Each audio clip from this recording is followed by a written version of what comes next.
reçu notamment par Bachar el-Assad. Parmi ses députés, un ancien ministre, Thierry Mariani. Bonsoir. Bonsoir. Vous n'avez pas l'impression de servir la propagande du pouvoir syrien en allant sur place? Non, je suis un député qui tout simplement cherche à s'informer, à comprendre. Et sur ce dossier, je pense que malheureusement, la France est totalement isolée et se trompe et qu'il est temps de changer de politique. Oui, mais vous court-circuitez en quelque sorte la diplomatie française. Vous y allez à quel titre en fait? J'y vais tout simplement en tant que parlementaire. Vous savez, un parlementaire, qu'on a une position totalement marginalisée et qu'il est temps d'en changer. Que répondez-vous à ceux qui disent que vous rencontrez un criminel? Le parquet de Paris, je le rappelle, a ouvert une enquête pénale pour crime contre l'humanité en septembre dernier contre ce régime-là. Je réponds que Assad n'est certainement pas, j'allais dire, quelqu'un de merveilleux, mais en tout cas qu'on a les mêmes ennemis. Moi, je suis député français. Ce qui m'intéresse, c'est de lutter aujourd'hui contre le terrorisme. Est-ce qu'on est prêt à envoyer des troupes au sol? Bien sûr que non. On n'est pas prêt à envoyer des troupes en Syrie. Et donc, si on veut gagner cette bataille contre le terrorisme, eh bien, je suis désolé, les seuls qui sont au combat, c'est l'armée syrienne. Et moi, aujourd'hui, je souhaite la victoire de l'armée syrienne parce que je pense que les terroristes neutralisés en Syrie, c'est les terroristes qui ne risquent pas de venir en Europe. On va y revenir, bien sûr. Les conditions de ce voyage, c'est financé par qui? C'est financé par une association syrienne qui s'appelle El Karma, ce qui veut dire la vigne en Syrie. Et cette association, donc, vous paye pour aller sur place? Non, l'association paye les frais. Elle ne paye pas. L'association nous paye les frais, c'est-à-dire en clair le billet d'avion en deuxième classe, ça vous intéresse, et c'est tout, voilà. Dans la délégation, il y avait l'ex-président du FNJ, le Front National Jeune, Julien Rochedy. C'est une délégation qui a été faite par l'association. Il y avait 30 personnes. Il y avait aussi, par exemple, un journaliste communiste de l'Humanité. Il y avait un certain nombre de vos confrères. Voilà. Donc moi, je ne suis pas maître de la délégation. Ils invitent qui veulent. Il y avait 5 parlementaires et nous, on y était simplement en notre nom propre. Et on n'a aucun point commun, je vais dire, avec les autres personnes qui sont allées de leur initiative. Quand vous partez là-bas, vous prévenez le Quai d'Orsay? Oui. Et qu'est-ce qu'il vous répond dans ce cas-là? De ne pas y aller. De ne pas y aller? Oui, bien sûr. Et vous ne l'interdit pas? On ne peut pas interdire à un parlementaire d'aller où il veut, quoi. Je veux dire, voilà, le Quai d'Orsay est contre, je comprends sa position. Ensuite, on est des grands garçons ou des grandes filles, on sait où on va et on sait ce qu'on fait. Donc en fait, la France se trompe. La France se trompe en ne soutenant pas l'armée syrienne qui a notamment repris Palmyre ce week-end, aidée bien sûr, parce que rien ne serait possible pour la Syrie, aidée par l'aviation russe et les forces spéciales russes qui étaient sur le terrain. Je constate avec satisfaction que la position de la France est devenue plus nuancée, notamment depuis que le ministre des Affaires étrangères a changé. Voilà. Depuis que c'est Jean-Marc Ayrault. Oui, depuis que c'est Jean-Marc Ayrault. Je constate qu'aujourd'hui, on a enfin un ennemi prioritaire qui est Daesh et Jabhat el-Nosra. Assad ne menace pas la France. Je le répète, c'est certainement pas un président idéal, c'est certainement pas un modèle, c'est certainement pas un innocent, mais jusqu'à présent, il ne représente pas un danger pour la France. Quand on est député français, on doit s'occuper de la sécurité de ses concitoyens.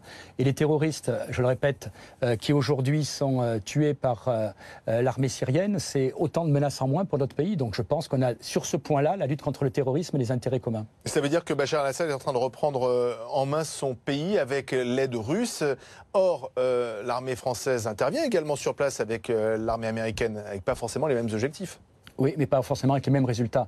C'est-à-dire qu'on intervient, comme ça a été expliqué tout à l'heure, sur des objectifs stratégiques. Les Russes font, j'allais dire, une action militaire en coordination avec l'armée syrienne. C'est-à-dire concrètement, il y a un appui air, il y a un appui en renseignement, il y a un appui en troupes spéciales. Et résultat, on le voit, c'est qu'en 5 mois, depuis l'intervention russe, les choses ont changé. Ça fait 2 ans qu'on est présent là-bas. Ça fait 2 ans qu'en réalité, on n'a pas eu de grands résultats. Quand on a rencontré le président Assad, qu'est-ce qu'il nous a dit? Il nous a dit les Russes font 2 choses. La première, ils aident l'armée syrienne. Les troupes occidentales ne veulent pas nous aider. Et deuxièmement, les Russes ont été les premiers à s'attaquer à l'approvisionnement, au commerce de pétrole que fait Daesh. Plusieurs milliers de citernes ont été détruites.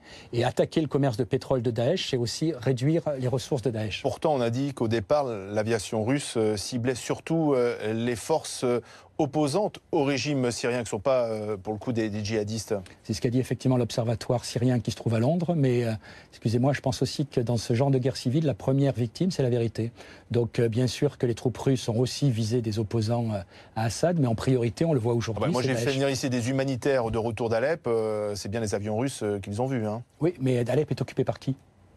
Pas par Daesh. Alep, si ma mémoire est bonne, est occupé quand même par des troupes... Des troupes qui sont opposées à, effectivement, à Bachar el-Assad, oui, mais c'est pas Daesh. Et par Jabhat el-Nosra aussi. Jabhat el-Nosra, c'est certainement pas fréquentable, c'est Al-Qaïda au Moyen-Orient. Mais finalement, on a l'impression que vous voulez remettre en jeu Bachar el-Assad. Non, je ne veux pas remettre en jeu Bachar el-Assad. D'abord, je veux que l'Europe n'ait plus cette vague migratoire qu'elle connaît. Et deuxièmement, que la menace terroriste soit réellement combattue.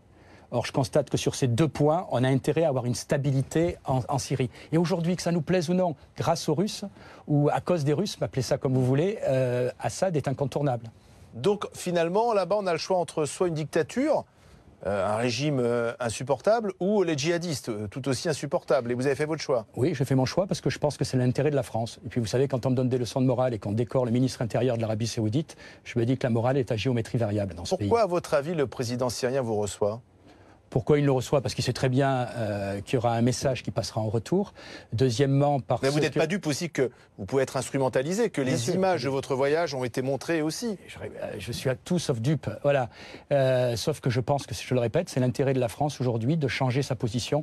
Qu'est-ce qu'il nous a dit dans son entretien qui a duré plus d'1h15? Aujourd'hui, tout se passe entre Américains et Russes. L'Europe est totalement absente. Et quoi qu'il arrive, vous vous rendez bien compte qu'il y a un accord. Je regardais votre bandeau tout à l'heure où le directeur de la CIA, je crois, est en ce moment à Moscou pour discuter avec les Russes de l'après. Voilà. Donc, quoi qu'il arrive, aujourd'hui, il y aura un après et Assad est incontournable. Ou la France est dedans, ou la France est dehors. Et je pense qu'on a intérêt à infléchir notre position pour être un partenaire et pas être à l'extérieur du jeu. Donc, paradoxalement, c'est l'Europe qui est visée en ce moment même par les terroristes, la France, la Belgique, et l'Europe finalement est absente de ce qui se passe sur place, n'a pas un rôle central dans le règlement de ce conflit. C'est l'Occident qui est visé par le terrorisme. Je vous rappelle quand même qu'il y a eu un certain nombre d'attentats en Russie. Et en russe aussi. Oui, absolument. Voilà. Donc c'est l'Occident dans son ensemble. Et je pense que l'Europe, hélas, aujourd'hui se met hors jeu. Il est temps d'infléchir notre position. Une dernière question sur ce qu'on peut mettre en place pour lutter contre la menace terroriste. La déchéance de nationalité, c'est le débat sans fin. Pour l'instant, c'est bloqué puisque le Sénat et l'Assemblée ne sont pas d'accord sur le texte adopté dans la révision constitutionnelle. Je crois que vous aviez voté contre à l'Assemblée le texte proposé. Que doit faire François Hollande maintenant ?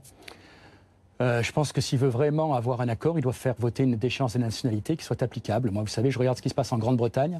C'est une déchéance de nationalité qui interdit à certains terroristes de revenir sur le territoire et pas tout simplement de les accueillir et puis après de leur mettre une peine complémentaire. Ce qu'on nous propose à l'Assemblée ne servira à rien. Moi, ce que je veux, c'est que les Français qui ont accompli des actes de terroristes à l'étranger ne puissent pas revenir chez nous. Merci Thierry Mariani. Merci. On va revenir sur ce débat également lancé ce week-end par Patrick Kanner, le ministre de la Ville. Il y aura des centaines de Molenbeek en France. Écoutez ce qu'en disait ce matin le vice-président du Front National.